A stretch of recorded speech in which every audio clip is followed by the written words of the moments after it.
Welcome to GardenDC, the podcast about everything gardening in the Washington, D.C. and Mid-Atlantic region. I'm your host, Kathy Jentz. I'm the editor of Washington Gardener magazine, and we're aimed at gardening enthusiasts, people who grow everything from edibles to ornamentals, natives to exotics. If it grows in our area, that's what we talk about.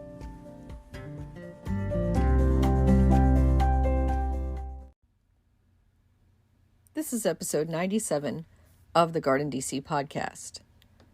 In this episode, we talk with Nicky Schauder, co-founder of Permaculture Gardens, about permaculture. You'll definitely want to hear her story of how her children influenced her decision to start growing in the permaculture method. The plant profile is on Eastern Redbud trees, and I share what's going on in the garden, as well as some upcoming local gardening events.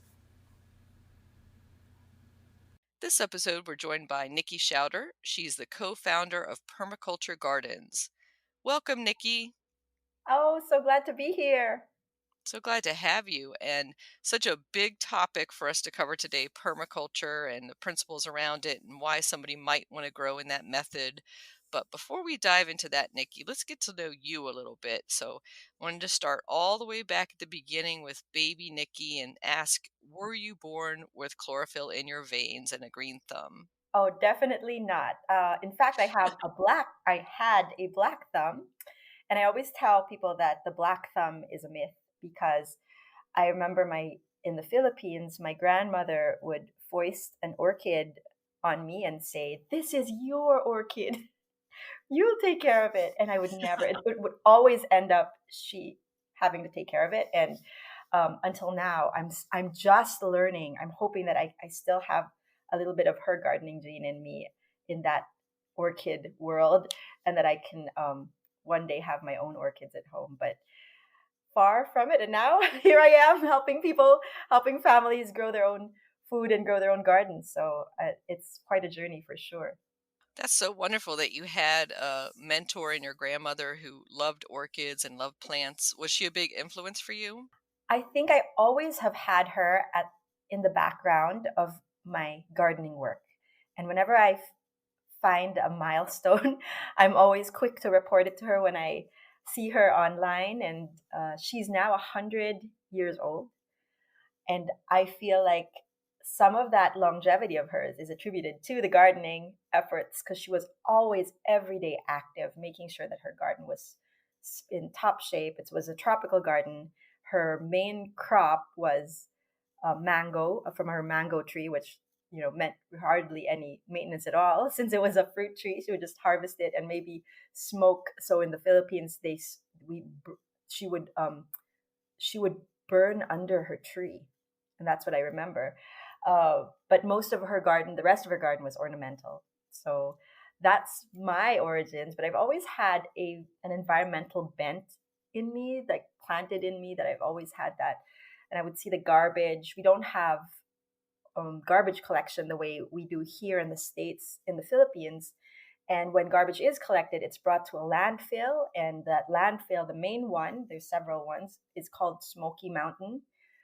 And you can imagine from the title of that name, it's for Smoky Mountain for a reason, because the gases from there start to smoke, and there's a whole economy, community around it. And I used to visit it in college to help teach, just basic education to the schools that were there, or the families that were there as part of an outreach group that I was in. And there's a different culture when you walk in there, from in the third world, going into a landfill and having these communities there. You don't cover your nose. You pretend like you don't smell anything, because that would be offensive to them. So that's always been in my heart, that I needed to do something about the environment in that way. And then fast forward here, I met my husband. I didn't know how to grow anything, and our first child was diagnosed with failure to thrive. And she was 18 pounds for what seemed like forever when she was born. And finally, we found out through a lot of testing that she had allergies. She had food allergies. And we had to, at that time, 15 years ago, there was hardly any cookbooks that were allergy free in the market. I believe there was one. And then to learn all that, it was like and on top of being a new mom as a side job, it seemed, wow, such a big deal. And my husband Dave was also suffering periodically from food poisoning, or these bouts of, like, he would throw up uh, after eating at a restaurant, and his belly just couldn't take some of the food, in the kitchens, in restaurants that we eat at. So there was definitely something going on there. And it wasn't until our second child was born with allergies again, and there were a whole host of it. My first was allergic to peas, beans, egg, dairy, so milk, gluten. Um, and then my second was fish. Oh, and then tree nuts and peanuts. And then my second was tree nuts, peanuts, and fish. And we would have to call the paramedics to come when they were blue in the face, and we didn't get the Benadryl wasn't working fast enough. So that really gave us pause to question the food system and question why there must be something wrong here, because why is there a rise in peanut allergies? Why is it not just our kids, and why all of a sudden? And so we decided to start growing, and that's where I'm like, okay, channeling all my inner grandma, inner law. And my husband had some experience from his own um, mom, and he had been a junior gardener, so he had some experience, but we still failed terribly until we came upon the word permaculture. Hmm. That's such a wonderful journey to share with our listeners, Nikki. I'm so, moved to hear about your experience with your children and that mind body food connection, right? So that's a lot of motivation for people to want to grow their own food. So let's talk maybe a little bit about some of those early failures and where did that come from? Were those that you just wanted to grow everything at once and tackle everything, or how did you start off your own food journey? Well, we were just really growing tomatoes first. And we put those tomatoes in the ground. We didn't know what we were doing. We just put them in the ground, and we expected them to give us a big harvest. And, we didn't know. I knew I didn't want to use pesticides because that was the whole reason, or chemical fertilizers. That was the whole reason that we were growing our own organically. But then there was not much knowledge in the internet at that time, and we were just fumbling and thinking, what's wrong? Why are we only getting 3 tomatoes out of this several plants that we planted, and several of them died? And then we had this basil that I didn't know what was an annual or perennial, or that basils just automatically died after they bloomed. So I thought I had killed it. So if anybody here is listening and you have a plant at your home and you feel like you've killed it, it's not your fault a lot of the time because there's just stuff that we don't know. Each plant is different. Hmm. And that was the beginning of our failures. And then on one of our bookstore dates, we found a book written by the Strawbridges. I'm not sure if anyone still remembers this docu series. It was a British reality TV show where they follow around this family, and they this family created a book, and in the book there was that permaculture. And then so we investigated it a little bit more and were surprised that it was used to green the desert. And that just opened a whole other door of more exploration for us. Like, maybe if it can green the desert, we can use it to grow our food, our few tomatoes, and make them not die. Hmm. And from there, you dove, I guess, headfirst into permaculture.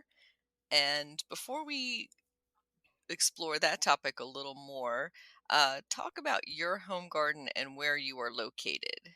Oh, thank you so much for asking. We are located in the far suburbs of Washington, D.C., near the Dulles Airport, in a place called Sterling. So it's a tiny suburb town, and we are in a row house, so townhouses, right smack in the middle of a row of townhouses. And we live on 1/40th of an acre. Our living space is 1,600 square feet, but we grow on a little over 1,000 square feet in our front and our backyard. And yet, with that space in our backyard, mostly is where most of the space is, and it's shaded. And yet, we managed to grow at one point. I can't say that right now because we're about to move, and so we're not as on top of all the growing. But 25% of our fruits and veggies came from the back and the front yard. And That's amazing. yeah, you can see trellises and espaliered trees and ornamentals and perennials mixed in. Yeah, I was going to say, for a small townhouse garden to produce that much food, that's terrific. Yes, 300 pounds to be exact. And were you dealing or under an HOA? Yes, for sure. So our first foray into this, of course, the sun was in our front yards. We were trying to trellis the front yard. We grew pumpkins like in an arbor right in the front. It was hideous because in terms of garden design, it was totally a small space with a big trellis, and it wasn't aesthetically pleasing for sure. But if we were looking just at production, we were thinking of all the pumpkins that we would get. And then we did. So we got cited for that. We took the trellis down, brought it to the backyard. And then we got cited for growing grapes up our brick wall, which was south facing. It had the nicest sun. It was nice, warm, what we call microclimate, which is getting all the heat of the sun at those times that the grapes wanted it. And it was so productive. Concord grapes. My twins would go out every day and just pick them and eat them with the slip skin seeds and all every day. And so that had to go to the back where it is not as productive. But yeah, so definitely learning how to do edible landscaping in the front. And now we get away with a lot more than we think we should because we are growing lots of leafy greens in the front, and a fig tree is still there. We have feijoa trees. So yes, there is a lot of learning through what is HOA acceptable, and we also went and brought some moms who were also eager to grow their own food in the village to the HOA board and explained to them what we wanted. But I wanted to channel, but that was it. Like they didn't quite understand it. And I know some cases in Maryland where they've actually, my friend Nancy Lawson, the humane gardener, her family has been able to turn the tide on the laws of HOA restrictions on gardens. But we just did what we can, and now they go over. It's more the aesthetics that our HOA is looking for, even though in writing they say no vegetables. It's more the aesthetics. So Swiss chard and a lot of yarrow cascading down the brick and everything. Those are the kinds of things they like to see. And for the aesthetics, you want to keep things pretty, but you can always tuck in a few edibles and herbs and nobody knows, right? Exactly. That's what we're doing, yes. So let's turn now to permaculture and maybe define the term first for our listeners. Well, permaculture, I like starting actually by saying what it's not, because I think from there, when I say what it is, it makes a little bit more sense. And when I talk about permaculture, I try to think of, well, what does the conventional system of agriculture look like? And when you think about it, it is very much like what Annie Leonard, the Greenpeace director, calls the story of stuff. It is a very linear way of, which is the story of stuff is a little video that she produced on, you can find it on YouTube, where she talks about how a toy, the story of the production of a toy starts from the extraction of resources from the earth. So there's oil and coal and lots of natural resources used to create these plastics, and then they're produced in a facility, distributed to the big box marts where we consume them, and they stay in our homes for an average of 6 months before we dispose of them in the landfill.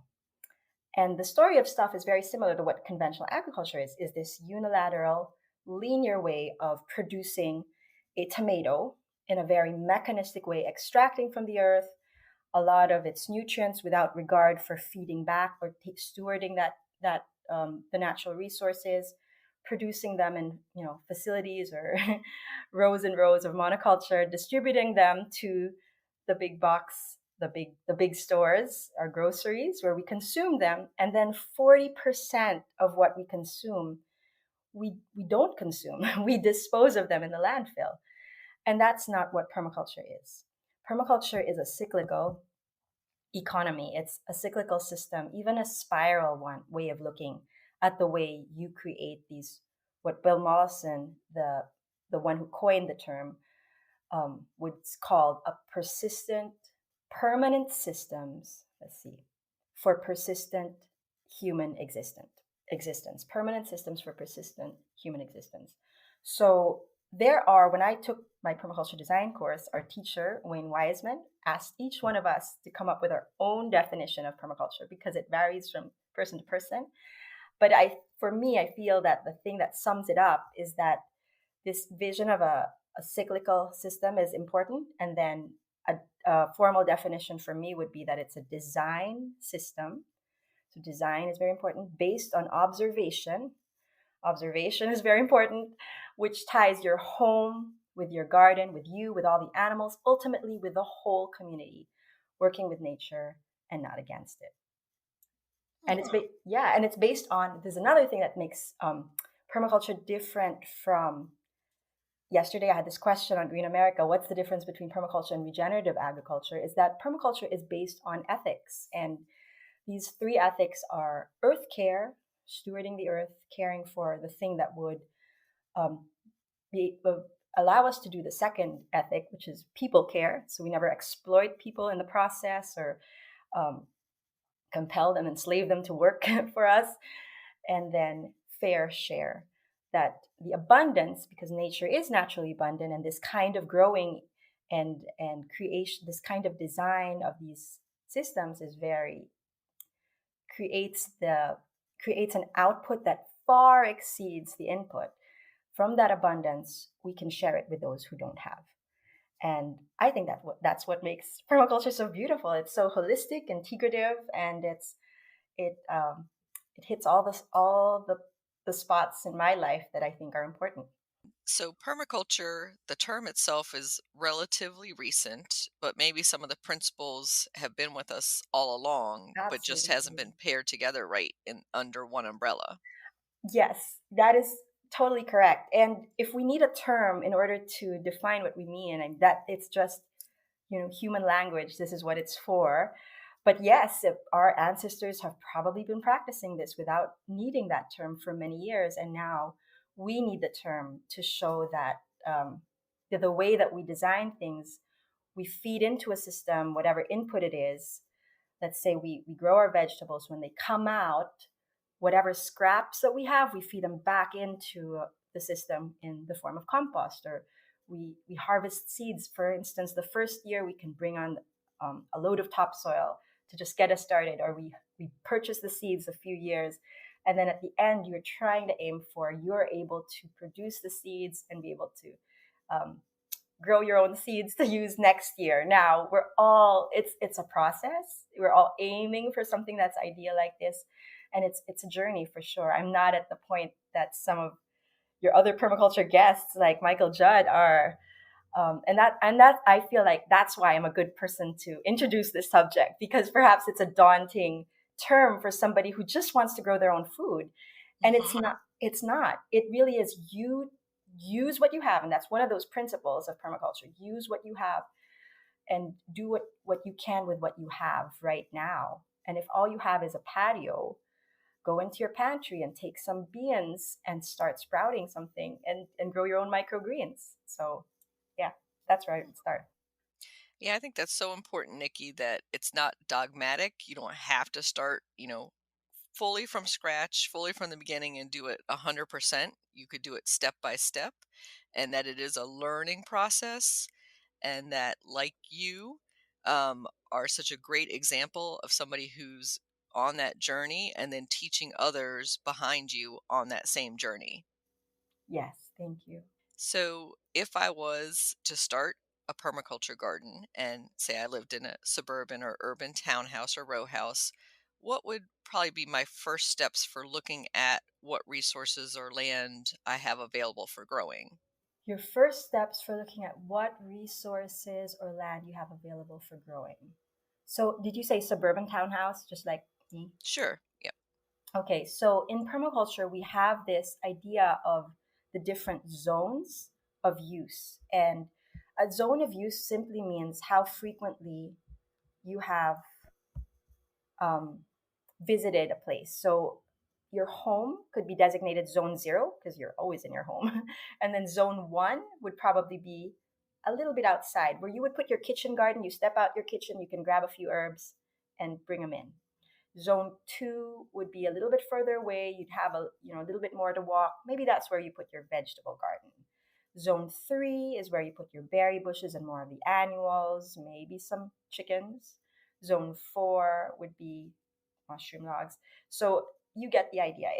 It's frequency of use, and these are not necessarily concentric circles around your home. These could vary. Some zones could be just in one corner, depending on where you are. So first, to identify in your plot of land, maybe take your plat map if you have it, or go out there and measure what your backyard is, and then draw it on a grid pad, or photocopy your plat map and then put it on a grid pad, and then designate what your zones of use are. And always start with zone 0 first. So if you're just beginning, zone 0 is a great place to start. And that's where we start our G.I.Y, our Grow It Yourself members, is we have them start with microgreens first because it gives you that confidence to then later start your seedlings once you've grown and eaten your own microgreens. And if you were like us and we were so excited, we're like, the microgreens is not going to cut it. It depends on your level. Then we started thinking about the raised bed and, kitchen garden first, the things closest. So as we move to our new place, I'm sure we will be designing with the whole property in mind, identifying what those different zones are. But already now we have year 1, year 2 plans, year 3, where we're not going to put everything all at once. We're going to start from the things that we use the most first, the spaces that we use the most first, and then build outward from there. Does that make sense? Totally makes sense. Yeah, and I like that year by year plan. And I love the term GIY, grow it yourself. Yes, thank you. Thank you. That because anyone can grow it Hmm. themselves. Yeah, so I would think that my first step might be to start looking for a fruit tree as a basis for, say, that front yard garden. You mentioned the fig that's in your front yard. So is that where you would start with the upper level, larger foundation plants and then fill in around them? You are right. Yes. So this would be year 1 for us, would be definitely, as much as we have the zone 0 and we're doing things indoors in the kitchen garden, the sooner you get your trees in, the better, because they're perennials. And you know what they say, pears for your heirs. It is true, because we've been here 15 years. We put in our pear tree maybe 6 years ago, and we just got a pear last year. So I feel like the sooner we get those fruit trees, you identify a fruit tree that you'd like to start with, um, the better. And usually in permaculture, we build a guild or a suite of players around a fruit tree when we are designing. At least that's how we've taught our membership, is if you have an apple tree, then think what would the supporting players to be in terms of plants and even animals that would support the growth of that apple tree. So yes, you are right in saying that the trees have to go in. Yeah, you're so right about the pears too, because it can be up to 10 years for when you see your first pear from Wow. from harvest. So that pears from your heirs saying is so true. There are some fruit trees like the fig where you could get fruit the first year. So if you're really anxious or you're not going to be in a place for more than say 3 or 5 years and then move on, maybe think of a container grown fruit tree too. Yeah. that could work as well. That can. And fig trees, when they are, we start our GIY members because we have this fig in the front, right? So we send them as part of their membership. If they finish a module, they get a fig tree. This year it was fig, elder, and gumi cuttings, and we teach them how to root them for their own gardens. And the fig tree is one of those easiest things to grow. And the first year we grew it, I remember it was in a pot. It gave us one. Of course, the bigger the pot, the better, because you're trying to mimic the ecosystem outside in the real world in your pot. But it gave us one fruit nonetheless, and that was just its first year. And in a container garden, I like creating a guild in the pot as well. So I can see for anybody here who's growing a fruit tree or plans to grow one in a container, put a fig tree in a container, and then you can fill it in. It can be what in the floral world is a thriller, filler, spiller kind of combination. Put in a creeping thyme as like your filler, and then nasturtiums as your spiller. And then if you are if you're not daunted by pruning, you could limb it up, what they call limbing up, where you make the fig look like a tree with one leading bark, one leading like stem or stalk or a tree limb up, and then its crown, right? Because if you don't prune it that way, your fig will always naturally grow as a bush. But if you have if you have that look, oh, it's gorgeous. So that's what I would suggest for container grown fig. Yeah, so grooming it on a single trunk Yes. to kind of be like that topiary look almost, Yes. where the fruit's held up above, but of course still within reach, because I've heard so many stories of people who let their fig tree get a little out of control, and then you have to get out a ladder, which is not the safest thing. That is true. Yeah.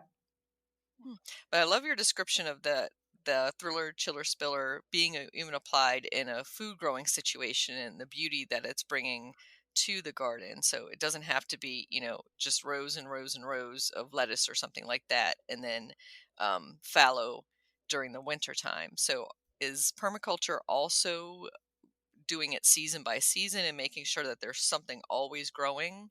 Yes. So if permaculture definitely wants you to get the most bang for your efforts. So the most amount of yield for the least amount of effort. And so we want you want to be able to sustain your human existence throughout the year. And so to do that, there's a lot of components that come in there as well. Some things that just go like under the umbrella of permaculture. Soil science for sure comes to play, and soil is just booming in day by day. There's something new to be learned from soil. So making sure that your soil is always covered year round with something, and that might as well be something that you're eating year round as well, and then in the winter time, covering that soil even during the winter time, and always having a perennial, if you can, in each garden bed, so that the soil in that garden bed the microbes in the soil in that garden bed can still rely on a food source of some perennial in that bed to feed off of during the winter months. So for our listeners in the mid-Atlantic area here, primarily zone 6 and 7, what are some edible perennial plants you would recommend? Edible perennial plants. So asparagus, rhubarb. It depends on what. So in permaculture, we also have this other concept of, and this is just borrowing from different fields, ecology primarily, but there is this concept of I'm gonna put out a number, but that doesn't necessarily need to be seven layers of a food forest. Now, some people have argued 9, but 7 layers of a food forest would be your canopy layer, your sub canopy, or understory, what they call an understory. So a big tree, a shorter tree underneath, a shrub layer, and what they call an herbaceous layer. That's a layer that's more like the herbs or but lower than a shrub. Then you have ground cover that covers the soil, and that could be edibles like creeping thyme, which came back. So for me, perennial is thyme. Cardoon for me is a perennial. Creeping thyme, strawberries are a perennial, the edible that you can grow, and that covers the herbaceous layer. And then you have the root layer. And for root layers, I mean, you can have some that straddle the two edible versus ornamental spheres, like dahlias. They have edible tubers, but they're also, beets or carrots that are in the crop there, but they're not perennials, they're annuals.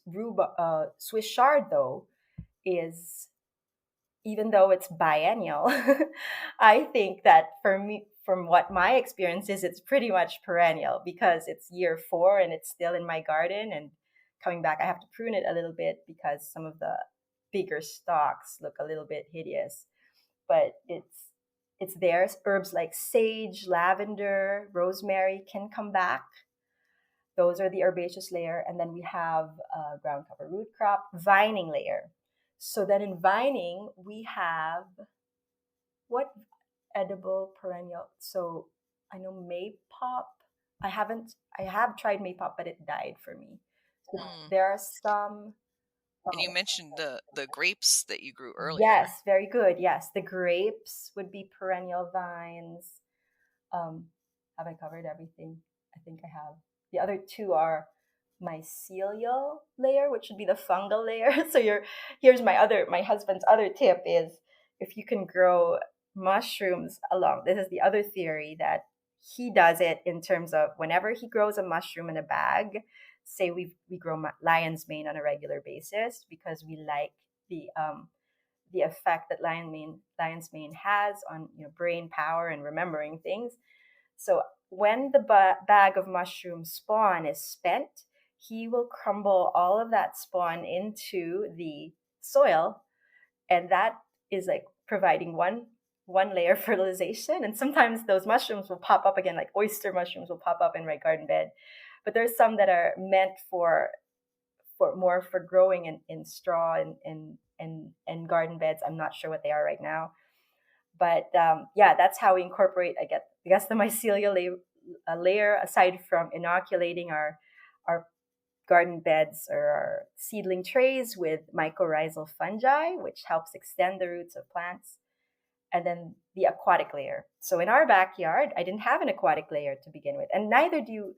If you have a small backyard like ours, I didn't have zone 4, and I didn't have an overstory, was maybe in the commons area. It wasn't in my property anymore. So I only had an understory, and that would be pawpaw and gumi. And then my other trees around, my fruit trees, my pears and my plums were all espalier dwarf varieties. So I wanted to introduce an aquatic layer to this mix to introduce more diversity, because more diversity in your backyard means more stability. So during the pandemic, my boys, who were then 3 and 5, were bored. So we have 6 children, but the bottom 3 are twins who were 3 at that time and 3 to 4 years old, and then Simon, who was 3 years older than him, so 6. And so I told them to get busy and dig out a little pond, because I could see water coming from my washing machine going out into the garden and pooling in a certain part of the garden. And it was just getting really wet and soggy over there. So I said, why not just intentionally make this a pond and pool the water over there? And I'll just put some BT dunks if there are mosquitoes and see what happens, to diversify and give them something to do. So we just dug out a pond. We didn't make a big fuss over it. We just tamped it down with our feet and to provide a pond layer. We didn't buy any external pond layer. And of course, and I don't use any chlorine or bleach in my washing. So I knew what I was putting in there. The soap that was coming out was just soap. It wasn't soapy, dirty water. And it was very diluted at that point when it got out. So here I am with a new pond, and the very next day, a frog comes in and visits it.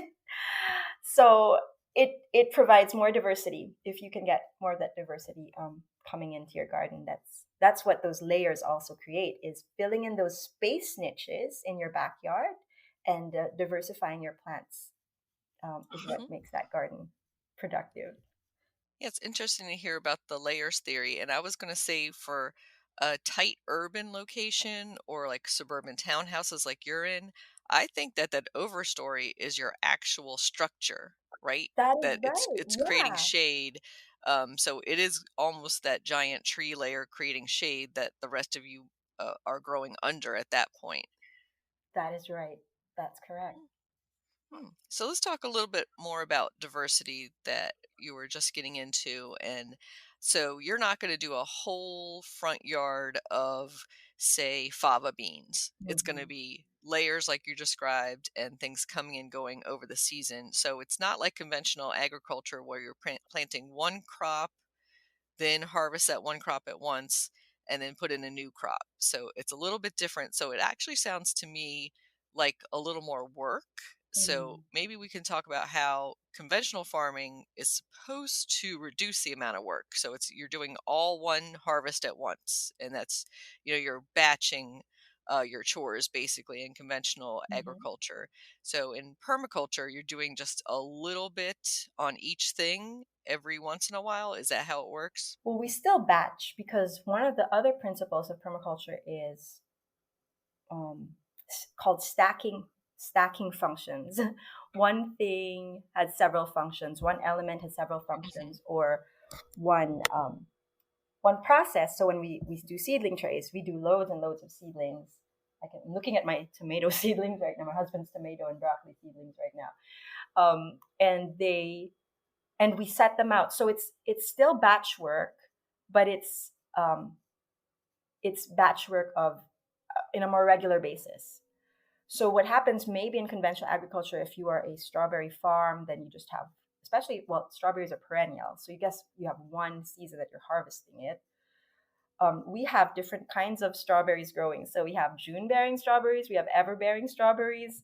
And so we're trying to, how often do you eat basically is the question. If you eat just like once a year, which we don't, then that that system makes sense where you're doing one harvest a year, but it's not just, and we don't just survive off of one crop.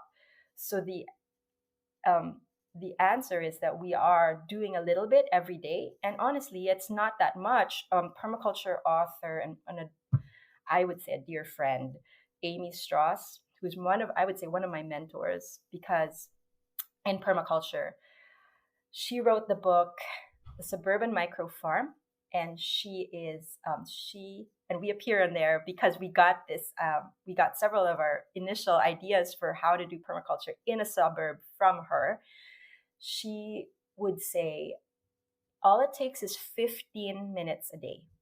So if you come to think about that and the amount of time we spend on social media, 15 minutes a day is a joke. 15 minutes a day, and of those 15 minutes, 7 minutes should be spent observing. So in those 15 minutes, you go out, you plant whatever seedlings you can for the day. And sometimes that 15 minutes, not even every day. You can do like an hour one day, and then you can take off some of the other days, right? So you you can plant your seedlings one day and then plant another tray the next day and then harvest the next day. So you'll see yourself doing it on a regular basis. And so as we did this, we found that we were still missing plant windows, and so were our clients from our Grow It Yourself program. So my husband, who's a software engineer, he decided to create an app, which is not yet launched. So it's just in beta being used by our membership. And so that nobody misses a planting window and with the several crops that we've got planned, because it only takes a little bit of time, but you have to remember it, right? You can plug in your zip code in this app. And then when you plug it in, you plug in what crops you'd like to grow. And after you've plugged in those crops, it'll show you the planting window. But not only that, you can add these planting windows: when to seed start, when to harvest, when to transplant. You can add these events to a calendar, and then that planting calendar will then alert you. put in your phone number or your email and say how many days before the event you want to be reminded, and then it'll remind you not to miss seed starting your bush beans this April or May, wherever you are in the United States, because it's tied to the weather stations in the United States. I can't wait to see that app and try it out. That would be so cool. Yeah. So we should definitely talk about the animal side of things. So you had alluded earlier to that frog who came right away when you established your water garden and the other beneficial insects and animals. But we also want to talk about pest control. Mhm. So maybe that deer that might come in and wipe out all your greens, or the squirrel who likes to take a bite out of every one of your Right. tomatoes. So, how do are there permaculture principles that deal with beneficial and maybe protect some of your plants from marauding animals or pests? Yeah, for sure. So for the deer, we did fences because that was the best way to keep them out.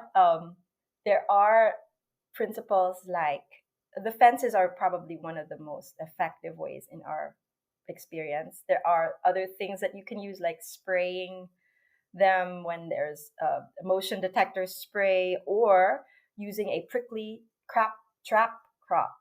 And one permaculture design we just attended the last January, we were at the Virginia Biological Farmers Conference, and Sean Zadrizlizak, well, I can't pronounce his last name, but he's a permaculturalist, and he was suggesting, he's in this area, so Virginia. He said that one effective barrier to the deer was prickly pear, which actually actually you can grow here in this climate now.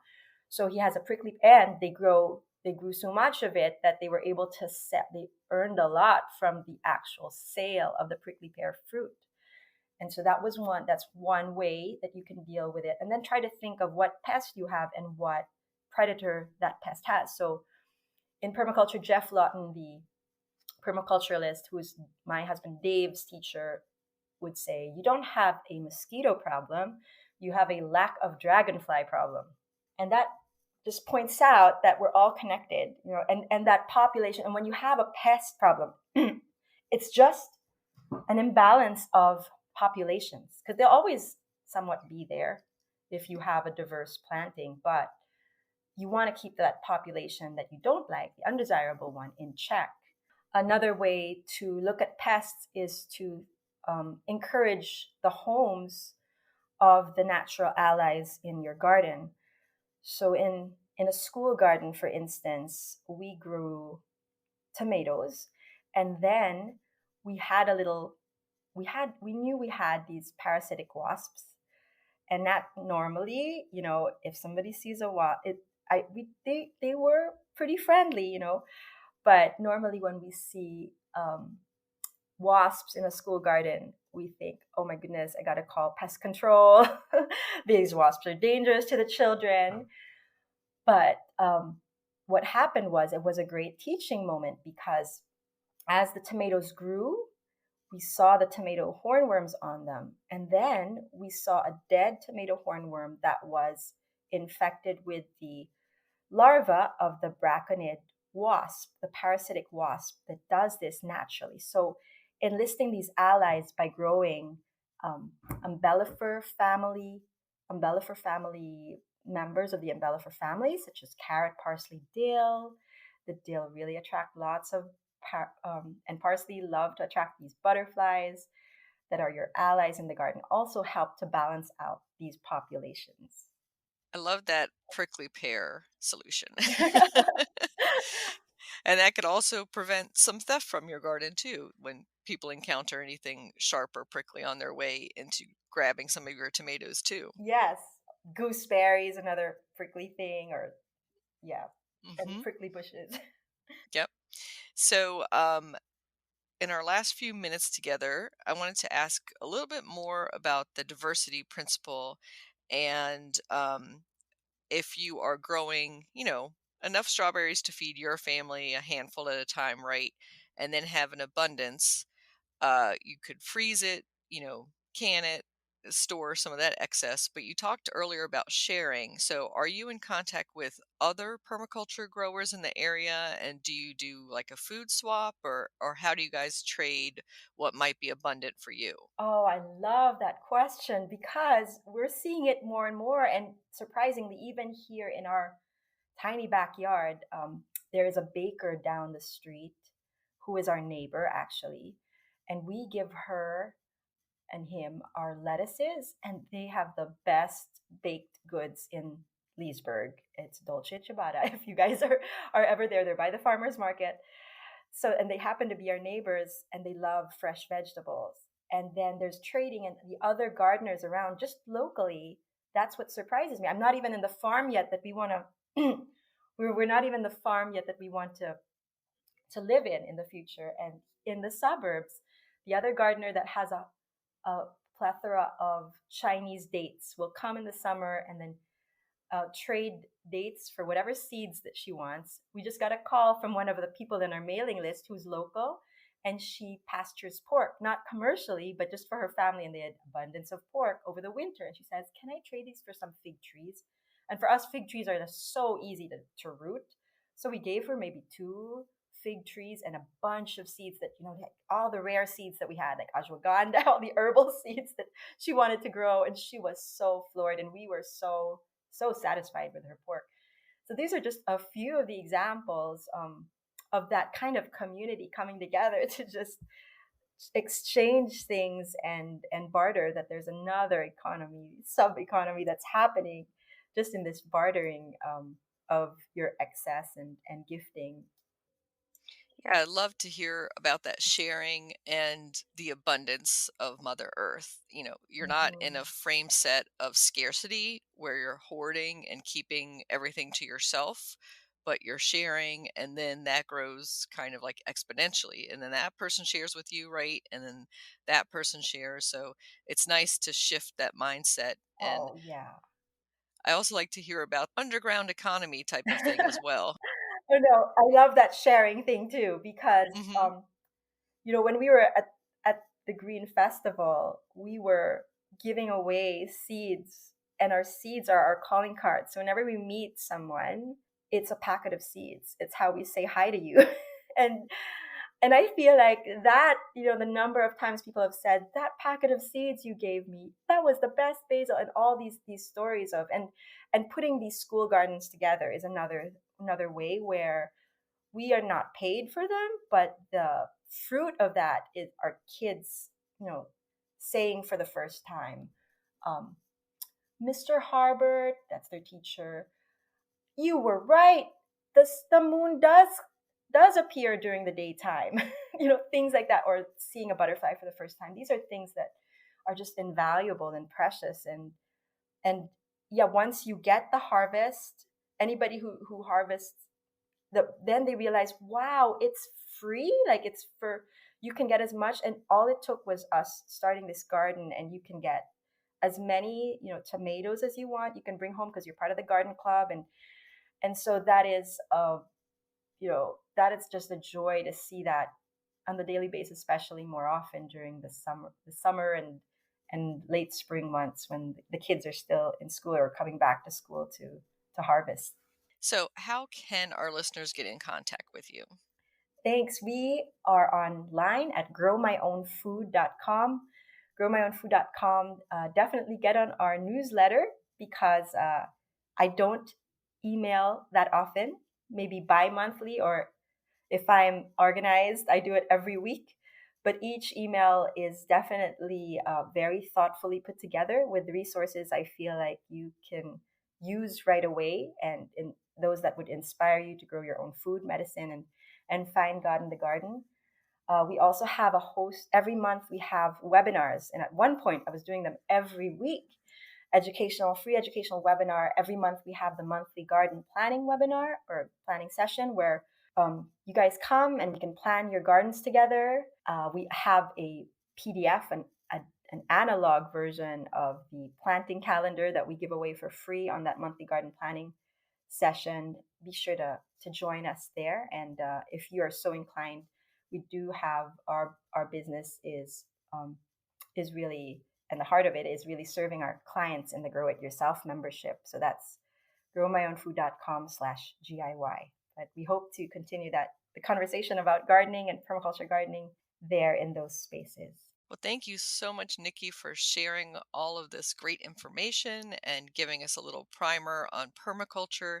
I know that there's so much more to it. We only nicked a little bit off the surface right there. So those who want to explore more, definitely contact Nicky. And any last thoughts for those who are thinking about transitioning to permaculture? I love the words of Geoff Lawton, who says, all the world's problems can be solved in a garden. And that's what I want to close with, because I believe that it's true, because it's true in my life, and I hope it becomes true for you too. Thank you so much, Nicky. You're welcome. Thank you so much for having me. This was such a pleasure.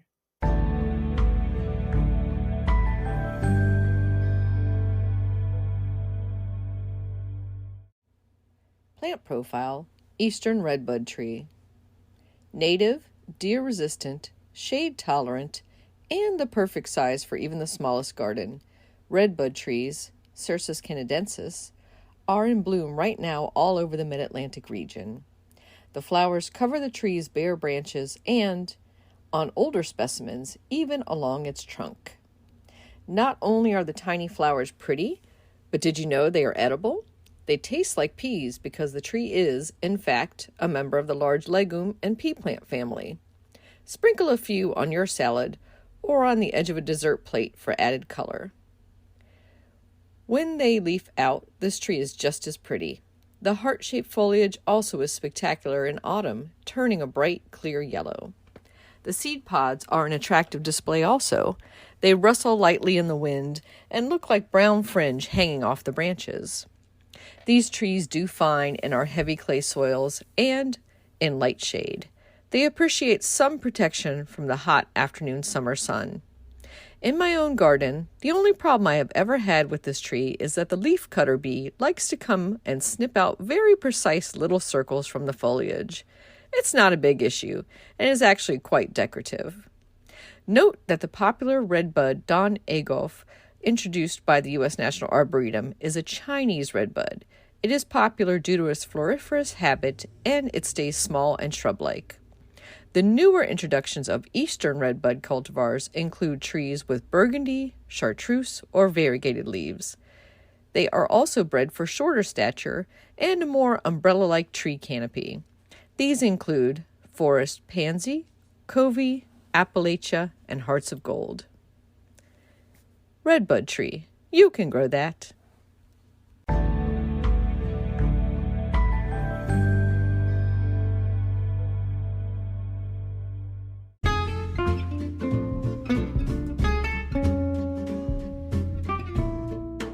What's new this week in the garden? Well, it's been a rainy one here in the Mid-Atlantic, and we are due for another freeze in a couple days. So I spent yesterday running around putting cover cloths over some of our newly emerged seedlings and trying to get in my cool season annuals in a protected spot. They should probably be fine, but I want to be better safe than sorry. In the local gardening world, I definitely recommend that you visit the forsythia gates at Dumbarton Oaks and Dumbarton Oaks Park. If you've never seen this wonderful display in Georgetown, Washington, D.C., head over now, maybe before or after you go visit those famous cherry trees. Also in the local gardening world, the U.S. Botanic Garden is reopening their conservatory after a few years of closure on April 1st. No April Fool's Day there. It's going to be fabulous to have access to those plant collections again, and I know you'll want to visit soon. An upcoming plant sale you want to know about is at Mount Vernon in Virginia, and you can go to mountvernon.org to find out more about it. It's their historic plant and garden sale on the weekend of April 23rd and 24th. The general public shopping days are 9 to 3 p.m. on those two dates. There's also a member preview, so membership does have its privileges, and you can join in advance or at the door. on April 22nd, 3 to 7 p.m. I also want to give a little shout out to our latest listener supporter, Heather Wheatley. Thank you so much, Heather, for supporting this program.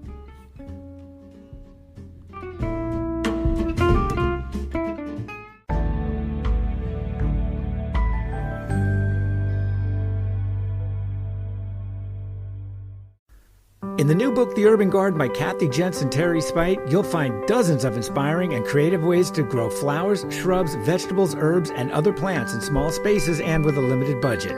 Whether you want to grow on a balcony, rooftop, front stoop, or a tiny urban patio, turn your growing dreams into reality and build a gorgeous and unique garden that showcases your personal style while still being functional and productive.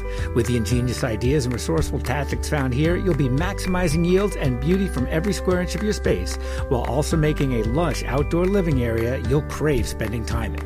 The Urban Garden, 101 Ways to Grow Food and Beauty in the City, comes out this spring. You can pre-order it now at Amazon.com and bookshop.org.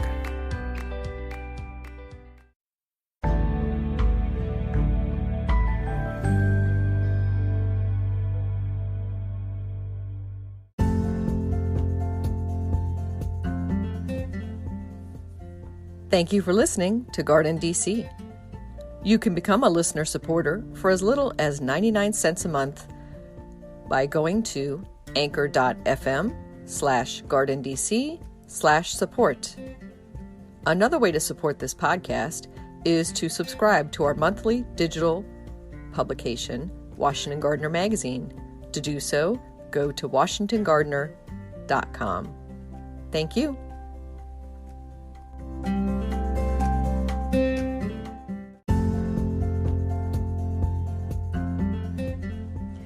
You can find Washington Gardener online at WashingtonGardener.com, on Twitter at WDC Gardener, on Instagram at WDC Gardener, and on Facebook.com at Washington Gardener Magazine.